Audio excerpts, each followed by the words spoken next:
Bonjour les amis, il faut le reconnaître, il y a un domaine où les mecs qui nous dirigent sont imbattables, c'est dans l'art de se foutre ouvertement de la tranche des Français.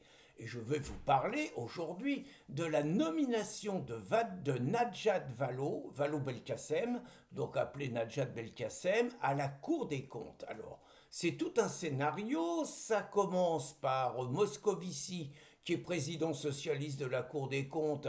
C'est juste un mec qui palpe 25 ou 30 000 euros par mois entre ses retraites de ministre, de commissaire européen, de hauts fonctionnaires, d'élus dans le vers Montbéliard, enfin bon, tout ça, plus le poste de président de la Cour des comptes, et c'est le mec qui raconte naturellement aux Français que c'est un peu embêtant, mais qu'on est beaucoup endetté, et qu'il faut faire des économies, et qu'il n'y a pas le choix, et qu'il faut être courageux.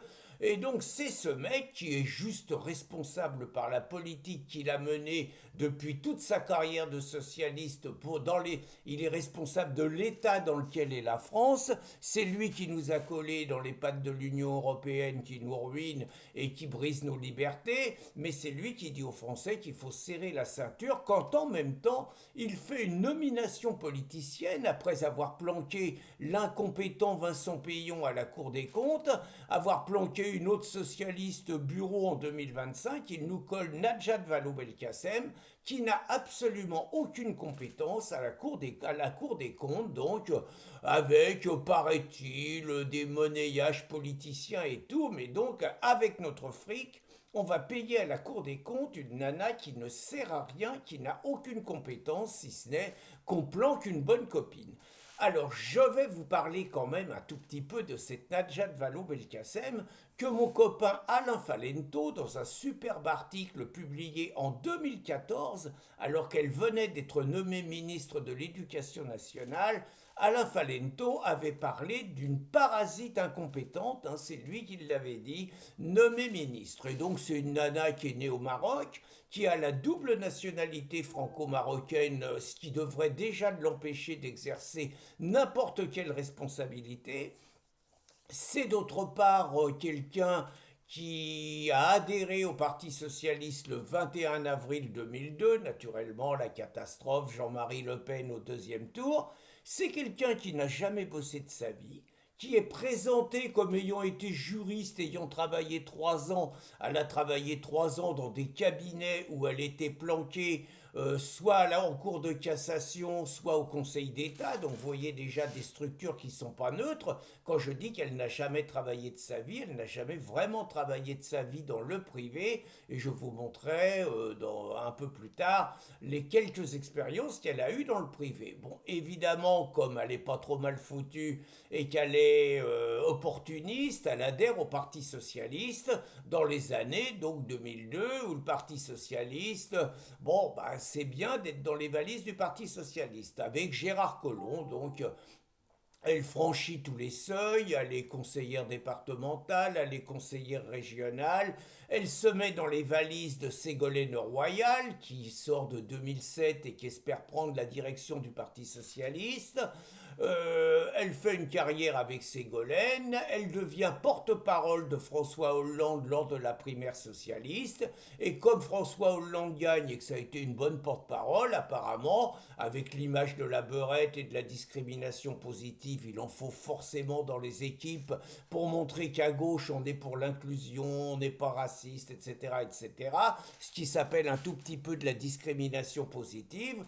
Et la discrimination positive continue, reprend, puisqu'elle se retrouve bombardée ministre de l'égalité des chances, et naturellement ministre de l'égalité des chances, c'est la discrimination positive dans toute la société, une discrimination positive à deux niveaux. D'abord au niveau sexuel, c'est les femmes contre les hommes, hein, au nom de la discrimination positive, et puis au niveau nationalité, au nom de la discrimination positive et de l'intégration, on donne des places plutôt à des personnes issues de l'immigration plutôt qu'à des personnes personne, on va dire, française d'origine. Alors elle est également porte-parole du gouvernement, ce qui lui permet de frimer, de se mettre en valeur. Et elle est nommée ministre de l'Éducation nationale, une nana qui fait 3 fautes par ligne. Elle est nommée ministre de l'Éducation nationale, donc sous le gouvernement, sous le régime de François Hollande. Je crois qu'à cette époque, c'est Manuel Valls qui est Premier ministre et qui la nomme donc à l'Éducation nationale.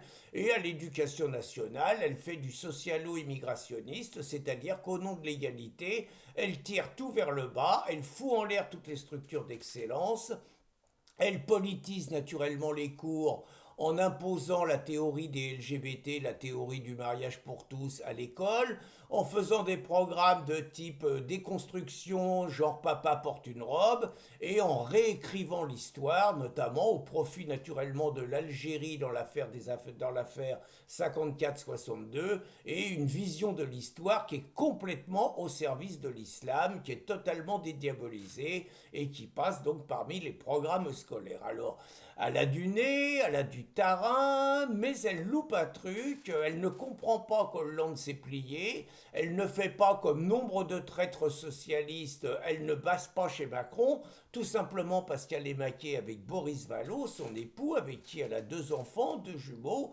et Boris Vallaud ayant des ambitions au Parti socialiste, ça serait malvenu que sa gonzesse, allez je suis un peu vulgaire et voire machiste, ça serait malvenu que son épouse se tire chez Macron. Donc elle ne va pas chez Macron, ce qu'elle va regretter. Parce que en 2017, victoire de Macron, elle n'a pas franchi le pas, elle se retrouve à poil. Et elle qui a jamais gratté, il faut bosser. Donc évidemment, on est dans un milieu où le relationnel aide à avoir du boulot. Donc elle se retrouve d'abord dans le privé, cadre chez Ipsos, des trucs de sondage et tout. On la met cadre, bon très franchement ça dure pas bien longtemps, à Ipsos ils se rendent compte qu'elle a peut-être un nom mais qu'elle sait pas foutre grand chose, et donc bon l'expérience ne dure pas très très longtemps. Alors ils la mettent également à la tête d'une maison d'édition chez Fayard, et chez Fayard ils la mettent dans un registre et tout de publication de textes courts. Bon, c'est pas une réussite extraordinaire et a choisi l'arrivée de Vincent Bolloré pour dire que Bolloré, c'est pas ses valeurs et tout, elle se tire. Bon, je pense que de toute façon, sinon, l'équipe Bolloré l'aurait éjecté parce que les emplois de complaisance, c'est pas trop le genre de la maison. Alors, elle comprend qu'il faut plutôt jouer l'associatif, que le privé, c'est pas fait pour elle. Alors, elle a fait un stage quand même. Les Marocains la prennent à l'université comme professeur. Elle est également professeure à Sciences Po. Hein, il y a même Caroline Fourest qui est professeure à Sciences Po, qui sont des emplois de complaisance. Il n'y a pas besoin d'un haut niveau, il faut avoir un nom. Et évidemment, des cours à Sciences Po sur l'égalité homme-femme avec des fiches rédigées. Bon, c'est pas difficile. Donc il la colle là, ça arrondit aussi les fins de mois, hein, c'est pas mal payé. Et je vous dis, les Marocains la prennent comme enseignante également au lycée Mohamed VI. Hein, donc, c'est pareil, les Marocains nous racontent que ça y est, elle retourne au pays de ses ancêtres, que la France c'est fini, un peu du Manuel Valls, vous voyez. Ça dure pas longtemps, les Marocains se rendent compte que elle doit pas être si bonne que ça, puisque les Marocains nous la recollent. Et donc Najat se dit que finalement c'est l'associatif son truc. Donc, se servant de son nom, il la colle à la tête d'une ONG qui s'appelle One, bon, qui sert qu'à pouquer du fric pour imposer plus d'immigration aux Français. Et finalement, son bâton de maréchal dans l'associatif, il nous la colle donc à la tête de France Terre d'Asile, l'association avec le budget le plus élevé de France, avec des milliers, je crois qu'il y a plus de 1000 salariés hein, quand même, et qui sert simplement, au nom du droit d'asile et au nom d'un droit d'asile totalement dévoyé, à imposer à des Français qui n'en veulent pas, qui n'en veulent plus, qui en ont marre, à imposer toujours plus d'immigration, toujours plus de migrants, avec l'alibi d'un droit d'asile qui n'est plus du tout le droit d'asile de Victor Hugo dans le temps, mais qui est un droit à l'invasion migratoire légalisé. Alors, elle nous fait le coup, évidemment, de la beurette antiraciste. On la colle à Marine Le Pen dans un débat où, évidemment, elle joue sa nana de gauche indignée par le racisme supposé du Front National, avec une rare mauvaise foi, avec une grosse agressivité et avec l'interruption systématique de son adversaire, ce qui fait qu'elle apparaît déterminée contre le Rassemblement national. Tout ça sonne faux, tout ça c'est du flan et tout sonne faux chez cette incompétente, comme expliquait Alain Falento, chez cette incompétente, ce parasite incompétent devenu ministre. Donc l'apogée de sa carrière, c'est donc que faut croire que la direction de France Terre d'Asile ne suffit pas, que peut-être on a trouvé un truc mieux payé ailleurs, et c'est donc Moscovici qui nous raconte avec Bayrou donc que les Français doivent faire des économies, qu'il faut arrêter de dépenser n'importe comment, qu'il faut serrer la ceinture. C'est donc Moscovici qui va nous coller une nana incompétente qui n'a pas les niveaux, qui n'a pas les diplômes, sans doute payée entre 10 000 et 15 000 € par mois, à la Cour des comptes. Alors il se raconte, j'en sais rien, mais il se raconte qu'il y aurait un gros deal, que son mari, Alain Belkacem, étant chef des députés socialistes, Bayrou négocierait la place de sa femme donc à la Cour des comptes contre une abstention à une motion de censure qui va être déposée suite à ces propositions scandaleuses qu'il vient d'énoncer le 15 juillet, et que moyennant donc l'abstention des députés socialistes,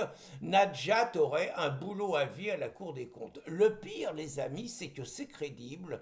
Tant, comme je vous le disais au départ, les gens qui nous gouvernent se foutent ouvertement de notre gueule et paraissent avoir un grand plaisir par ailleurs à faire un bras d'honneur aux Français, et la nomination de Nadjat Belkacem à la Cour des comptes est un superbe bras d'honneur quand nous on veut nous piquer 2 jours fériés et taxer les retraités.